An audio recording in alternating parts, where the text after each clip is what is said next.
मंच पर उपस्थित राष्ट्रीय जनसंघ के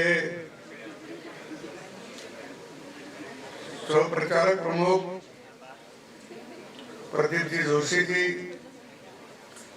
शशिकांत सिंघी जी, सत्यनारायण साहू जी और उपस्थित सभी मान्यवर और विद्यार्थी भाई और बहनों, आज का जो विषय है और ढूंढाड़ ये परिसर का नाम भी है। जैसे राजस्थान में मेवाड़ है, मारवाड़ है और कई नाम है, तो हर प्रांत के ऐसे छोटे छोटे इलाके के कुछ नाम होते हैं और ये बताया भी जाता है कि हर इलाके में जो छोटे छोटे नाम होते हैं उसकी भाषा भी थोड़ी बदलती है, उसका थोड़ा सा रहन सहन भी बदलता है, इसका थोड़ा खाना पीना भी बदलता है। और अपने पूर्वजों ने तो कहा हर 12 कोस बोलते थे, जब कोस, अभी तो उसका किलोमीटर करना पड़ेगा, लेकिन 2 किलोमीटर का एक कोस होता है, ऐसा कोई है तो उसमें भाषा बदलती है, सब बदलता है, ऐसा दिखता है। और आज का विषय सोची और भारत, आज का भारत और ये भारत आगे जाना है। आप सभी के माध्यम से बहुत आगे जाना है तो थोड़ा पीछे भी देखना पड़ेगा। सिंह जब बड़ी छलांग लेता है तो वो थोड़ा पीछे देखता है और बाद में बड़ी छलांग लेता है। भारत को वैसी ही छलांग लेना है तो अपने थोड़ा पीछे भी देखना पड़ेगा। और जो कुछ अपने को आगे जाना है वो कुछ अपने पास अपने को नया नहीं है, अपने पास सब था। अभी वर्णन किया कि हमारे पास बहुत यहाँ छीन कर लेके गए, लूट कर लेके गए, इतना आबादी और इतना श्रीमंत अपना देश था। कोई लोग बोलते हैं कि सोने की चिड़िया थी, सोने की चिड़िया भारत को बोलते थे। और आपने देखा होगा वो डलहौजी आया था, 17 जहाज भर के सोना लेके गया। वो सोना कि वो अपने मंदिर में सब सोना एकत्र करते थे, वहाँ पैसा डालते नहीं थे, जब सोना डालते थे। और वो बहुत बड़ा मंदिर के पास सोना रहता था। 17 जहाज भर के सोना और डलहौजी लेके गया। तो आपने भी तो मालूम है कि आप आज का जो दिन आया है ये कुछ फ्री में नहीं आया, कुछ सहज गति से नहीं आया। तो इसके लिए कुछ लोगों का त्याग है, कुछ लोगों की तपस्या है, कुछ लोगों का कष्ट है, कुछ लोगों का यहाँ अपमान भी हुआ है, द्वेष भी हुआ है, मच्छर भी हुआ है, तो भी लोग आगे बढ़ते रहे। भारतीय संस्कृति ने अपने को ये सिखाया कि आगे जाना है, अच्छा करना है, तो बुरा कितना हो दो उस पर हम अच्छा का शोध देंगे और अच्छा ही करेंगे। ये हमारी संस्कृति होने के नाते हमें बताया गया है। और मेरे ख्याल से ऐसे बहुत से परिवार, ऐसे बहुत से लोग, बहुत से राजे महाराजे शास्त्रज्ञ, उन्होंने इस देश के प्रगति के लिए बहुत कष्ट भी उठाए। तो अपने बात कह रहे थे आप, मैं सोचता कि आयुर्वेद अपना ही था और विश्व में किसी के पास इतनी अच्छा दवा भी नहीं थी, इतना अच्छा आयुर्वेद अपने पास था। लेकिन वो कहा किसने ये बंद करवाया? तो नालंदा विश्वविद्यालय, आप सबको मालूम है, वहां जब बदरुद्दीन खिलजी आया पहले, तो उन्होंने वो बीमार पड़ा, और बीमार पड़ने के बाद उनके साथी के लोग थे कि भाई इसको कुछ दवा देना, कुछ वैद्यों को बुलाना। उसी समय डॉक्टर तो नहीं थे, लेकिन वैद्य थे, आयुर्वेद का दवा देने वाले थे। तो वहां के नालंदा विश्वविद्यालय में एक विभाग था आयुर्वेद का, और उसके एक प्रमुख थे, उसको बुलाया और उसको वो बदरुद्दीन खिलजी को उन्होंने देखा और बोला कि मैं इसको दवा देता हूँ।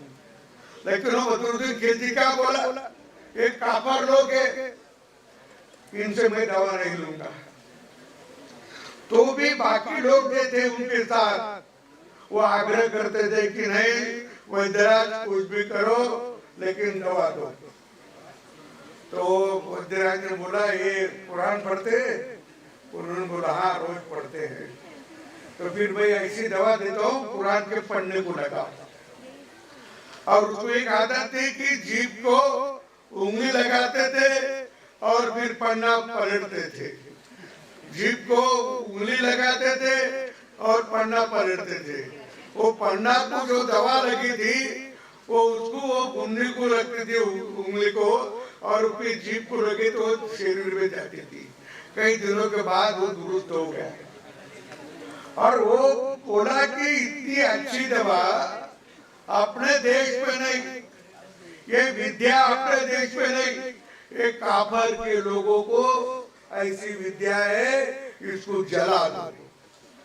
नालंदा विश्वविद्यालय का जो ग्रंथालय था वो उन्होंने जला दिया। 3 माह तक जलते रहा। अपने जितनी कुछ वहाँ विज्ञा थी वो विज्ञा उसमें थी।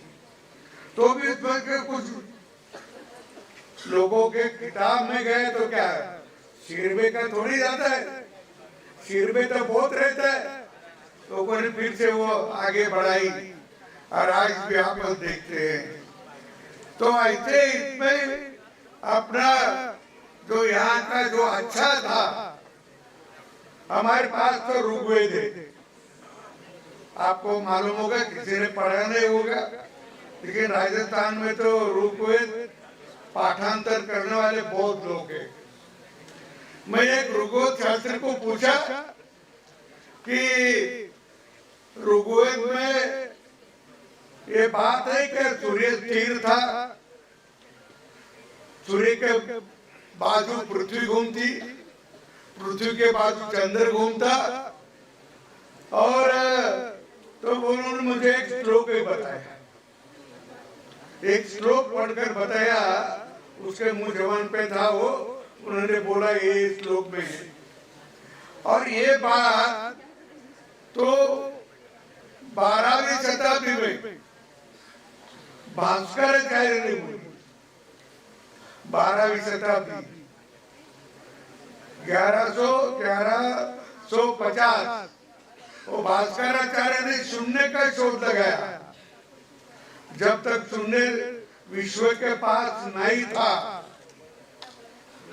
तो दशमलव पद्धति वो सारे विश्व को भारत ने दी, भारत ने, विश्व के पास नहीं थी।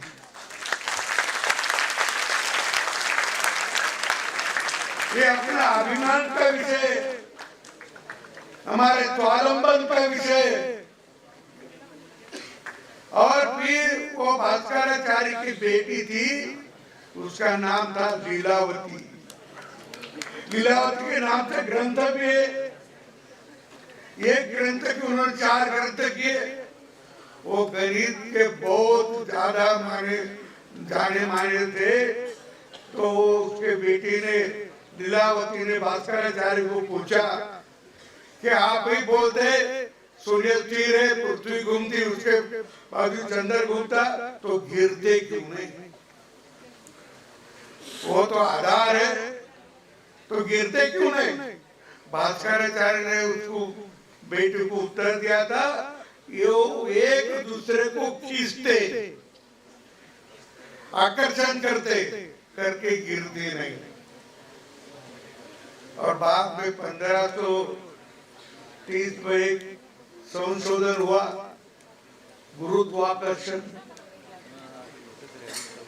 और उसका नाम सारे विश्व में गया। तो निटोलो या और कोई हो न्यूटन, क्या कोई तो बोलते कि कोपरनिकस का भी उसमें है। तो ये विद्या, ये गणित शास्त्र, ये हमारे पास जितना था उतना कई विश्वों में नहीं था। ये हमारे तेरी ऋषि मुनियों की देन है, तपस्या करने वालों की देन है। हमारा को इतना बड़ा किया था, सारा हमारा ज्ञान आक्रमणकारियों ने हमसे छीना। और हमारी संस्कृति जो है, हमारी परंपरा जो है, हमारा देव धर्म पे जो विश्वास है, जो भक्ति है, जो श्रद्धा है, वो नष्ट करने का प्रयास ये आक्रमणकारियों ने जानबूझकर किया। तुम हिंदू है, हिंदू नहीं रहना, मुसलमान होते तो जगोगे, नहीं होते तो मर जाओगे। और तलवार के हाथ में रखकर उन्होंने धर्मांतर भी किया, ये इतिहास है। आपको बताऊं, गुरु गोविंद सिंह के अभी अपने कार्यक्रम किया है, उसके दो बेटे, एक 9 साल का और एक 6 साल का, जोधाराव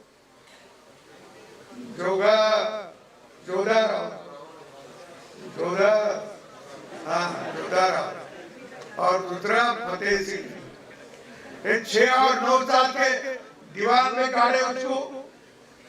वो गाड़ते वो हंसते तो बोले कि तुम रखो ईटे, भरो गारा, ये दीवारें हथियार है।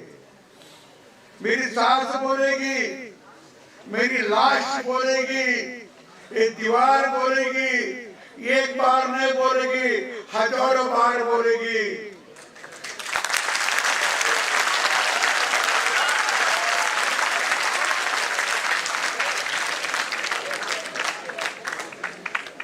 और ये धर्म परिवर्तन नहीं किया, खुद को काट दिया, अपना मरण मत करा, लेकिन धर्म नहीं बनता। ये हमारा इतिहास है, और हमारा इतिहास है। आक्रमणकारी आए थे तो हम तो यहाँ कम नहीं लोग थे देश में। हमारे महाराजा भी बहुत मजबूत थे, लेकिन एक राजा को आक्रमणकारियों ने लड़ाई की, दूसरा राजा उसको मदद को नहीं गया करके वो एक को एक यहाँ से वहां तक हरा के आगे बढ़ रहा था। शासक जो आते थे, खिलजी आया नालंदा में, उसको वही रोकते थे। और हमारे राजस्थान के, महाराष्ट्र के, वहाँ के जो राजे थे उसको मदद करते थे वहां जाके, तो खिलजी आगे आया नहीं सकता था। लेकिन नहीं हुआ। क्यों नहीं हुआ? हम हमारे देखते थे। हम सारा विश्व का नहीं, सारे भारत का नहीं देखते थे, हम हमारा देखते थे। और मैं भी ये भी सुना कि हमारे रोज जोधपुर के राजे भी मुगल के मांडलिक थे, लेकिन उन्होंने, औरंगजेब ने एक फतवा निकाला 1669 कि यहाँ के हिंदू मंदिर तोड़ दो। 1669 को एक पान का, वो तो उनके मांडलिक थे, तो भी उन्हीं बनाए सभी देवालय तोड़ दिए। ये सब इतिहास आप लोग देखना है, आप लोग को आगे जाना है, तो ये पीछे वाला भी थोड़ा देखना है। अभी ऐसा अपने से कभी नहीं होना, और अपन एक दूसरे का देखते नहीं, जाओ उनका वो देखेंगे हमको क्या करना है, जाओ उनका वो देखेंगे हमको क्या करना है। हमको अभी हमारे पड़ोस वालों को भी देखना है। कश्मीर वाले का तो छोड़ो, उसको तो मदद करना है। सारा भारत एक है, सारा भारत एक है, ये हमारी कल्पना चाहिए, ये हमारी सोच चाहिए। और एक देश का नागरिक, ये देश का नागरिक सब एक है और एक ही रहेगा।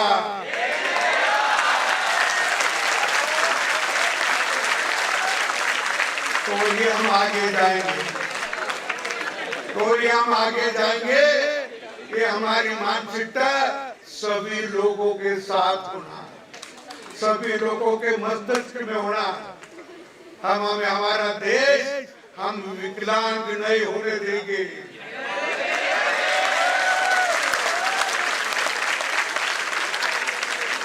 हमारी संस्कृति, अभी हमारी संस्कृति लोप करने का किसी की हिम्मत नहीं होगी, इतने हम एकजुट हो गए।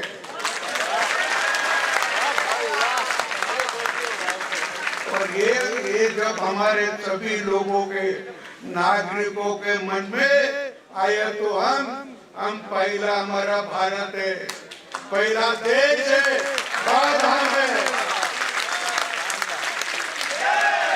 और इतनी उज्जवल परंपरा, इतनी उज्जवल परंपरा हमारे देश की थी, वो फिर से हमको लाना है। और विश्व को हम हमारा, हम उनका गुरु बनना चाहते, वो इसीलिए बनना चाहते।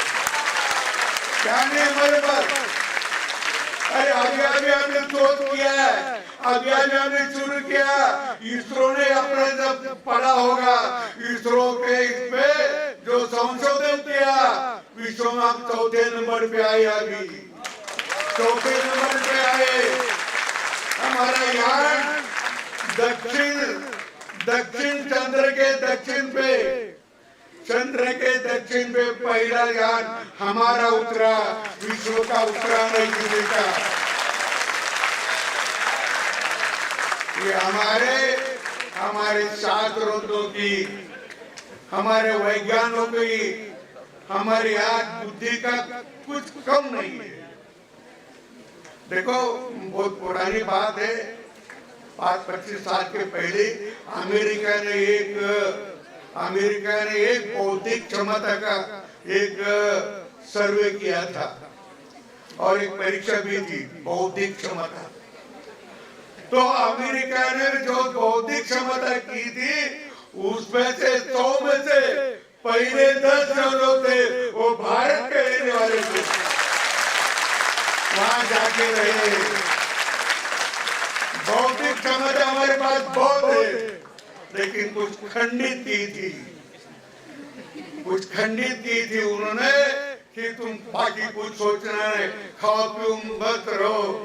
अभी तुम्हारा सब बंद कर दिया था, अभ्यास कर, स्कूल नहीं थे स्कूल, और पढ़ना है। अंग्रेजों ने क्या किया? अंग्रेजों ने स्कूल खोला, पहला कॉलेज खोला कलकत्ता में, अरबी भाषा का, हमारे हिंदी भाषा का नहीं खोला। बात में टीका हो गई। फिर वाराणसी में संस्कृत का कॉलेज खोला 10 साल के बाद। तुम तुम्हारे भाषा में पढ़ो मत।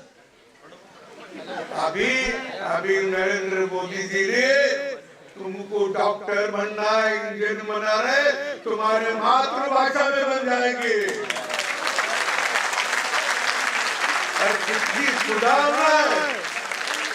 सुधारना की, और ये सुधारना आज जो आपने लिए बहुत अच्छे परिणाम कारक है।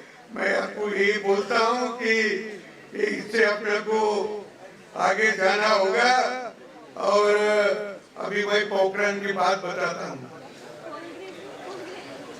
1998 में अटल जी जो पंतप्रधान थे, पोखरण का स्फोट करना था। जब एपीजे अब्दुल कलाम साहब शास्त्रज्ञ थे, वो अटल जी के पास गए थे फाइल लेकर कि मुझे इस पे साइन चाहिए पोखरण के वहाँ स्फोट करने के लिए, अनुस्फोट। अटल जी ने भोजन की टेबल पे सही कर दी। और वो पोखरण का जो खड्डा खोदा ना स्फोट के लिए, अमेरिका देख रहा था। क्या देख रहा था? सैटेलाइट से भारत क्या कर रहा है, भारत क्या कर रहा है। वो सैटेलाइट जब आता था पोखरण पे, हमारे शास्त्रज्ञों ने ये शोधा कि सैटेलाइट कब आएगा, कौन से घंटे में, कौन से मिनट पे और कौन से सेकंड पे ये पोखरण की जगह आएगा, उसका शोध लगाया। और जब वो समय होता था, हमारे पोखरण के लोग शांत बैठे थे, कुछ दिखता नहीं था। क्या कोई नहीं दिखता। और सैटेलाइट बाजू गया तो फिर वो काम को लगते थे।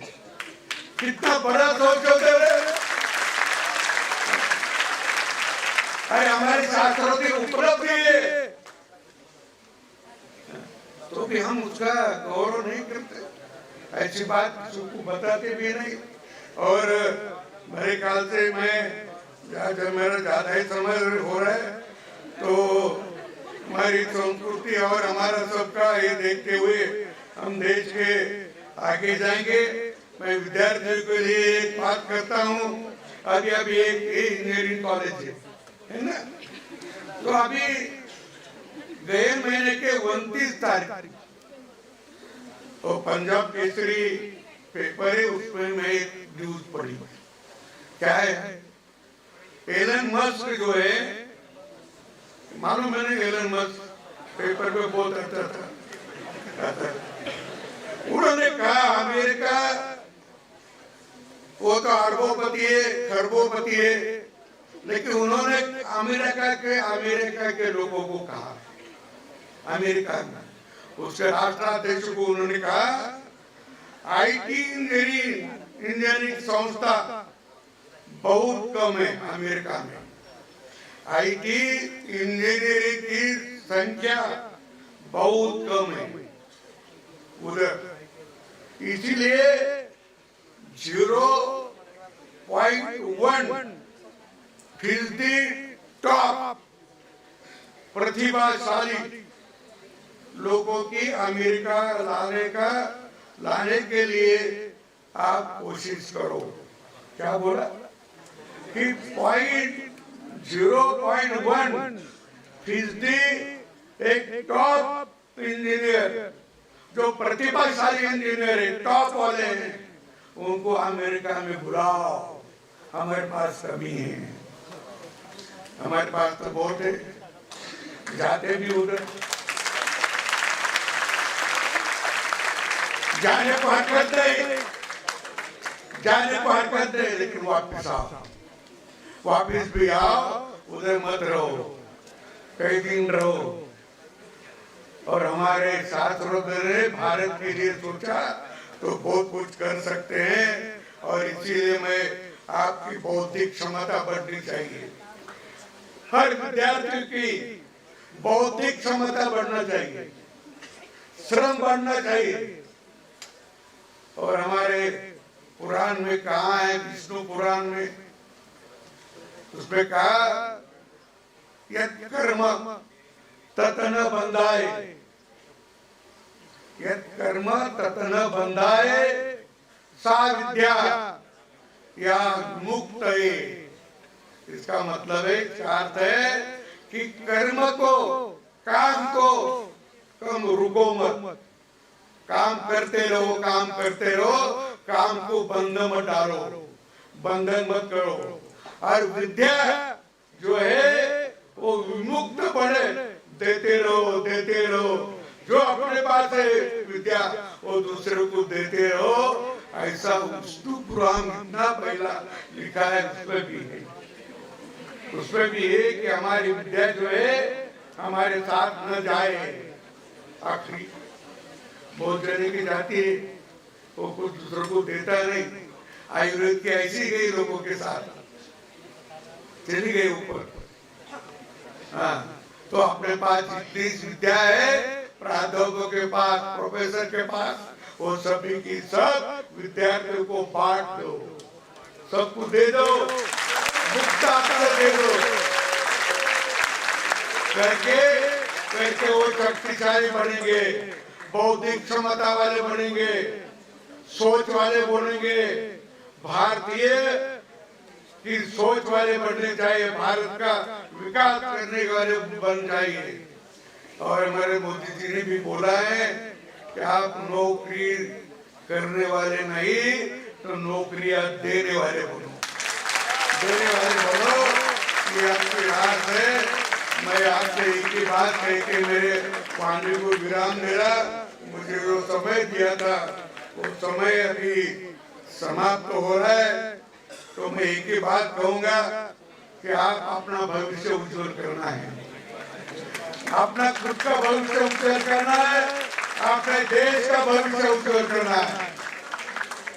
तो सभी ने एक बात ध्यान में रखना है, वो बात ये है, आप ऐसा काम करो, आप ऐसा काम करो कि वो एक पहचान बन जाए, पहचान बन जाए। किसी बच्चा एक सुंदर गीत गाता है, एक आधा वाद्य सुंदर बजाता है, एक आधा संशोधन करता है, तो उसकी पहचान होती है। सभी और पहचान होती है।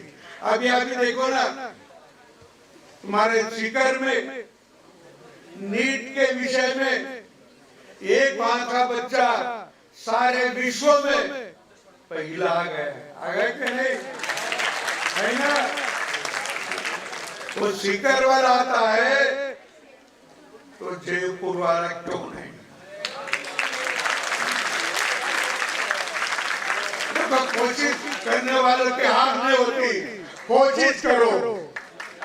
और मैं आप बोलता, आप हर कदम ऐसा रखो, अपना हर कदम ऐसा रखो वो एक निशान बन जाए, निशान।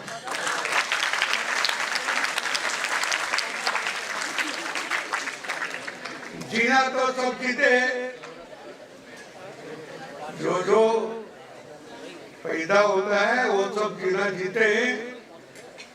और आप ऐसा जियो, आप ऐसा जियो, एक मिसाल बन जाए, एक मिसाल। इसी के साथ मैं आपको सबको प्रार्थना करता हूँ, आप खुद तो अच्छे बने, अपने देश, अपने परिवार, अपने समाज के साथ आपकी लगन अच्छी रहे, अपना विश्वास अच्छा रहे और देश के भर की अपनी पहली प्राथमिकता रहे।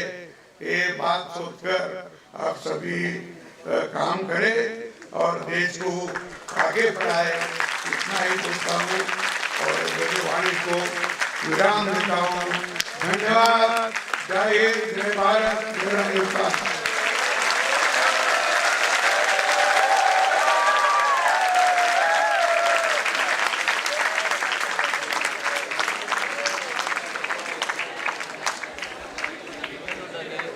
माननीय राज्यपाल महोदय का बहुत बहुत धन्यवाद अपने